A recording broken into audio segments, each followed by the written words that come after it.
목 어깨가 아파요 이렇게 오시는 분들이 많이 계십니다. 그래서 목만 사진을 찍지 않고 제가 전 척추 엑스레이를 같이 찍고 심지어 다리까지 엑스레이를 찍어보는 이유는 우리 몸은 다 따로 떨어져 있는 부품들이 아니고요.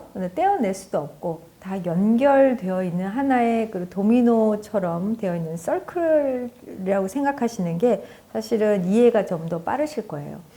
결국 목에 문제가 생기면 목에서 문제가 생긴 상태로 끝나지 않고요.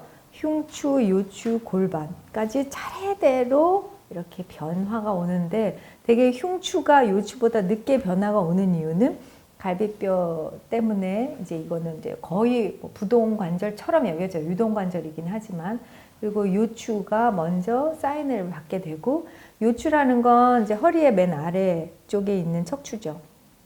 그 척추는 바로 골반과 연결되어 있어요. 따라서 내가 이렇게 앉아 있다면 허리를 이렇게 왼쪽으로 밀고 앉아 있는 동시에 오른쪽 골반이 딸려 올라가는 거예요. 또 똑바로 앉아있다면 양쪽 허리에서 골반을 잡고 있는 근육이 밸런스를 유지하고 있는 거죠.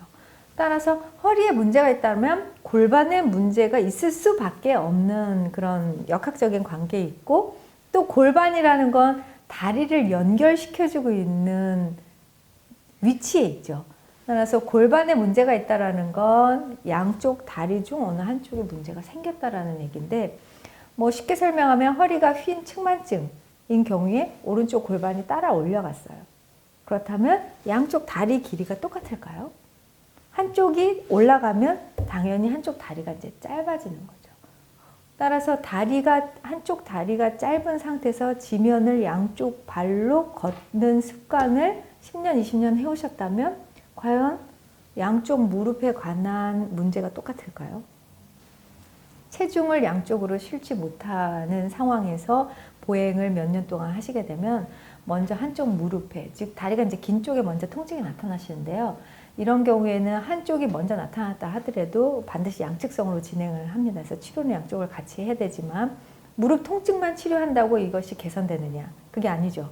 결국에는 한쪽 무릎 통증이 있지만 그 원인은 골반이 한쪽으로 기울어졌기 때문이어서 골반을 바로잡는 것이 무릎 통증의 가장 근본적 치료이긴 한데요.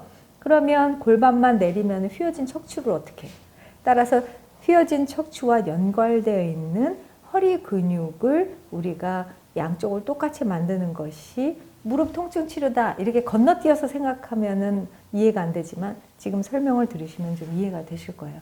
따라서 측만증과 골반 틀어짐은 뗄 수 없는 관계고 골반 틀어짐과 동시에 양쪽 다리에 관한 문제가 이제 생길 수밖에 없는데 그 문제를 치료하는 것은 결국 모든 우리 몸을 개선시키는 것 그것이 이제 가장 정확한 치료이고요.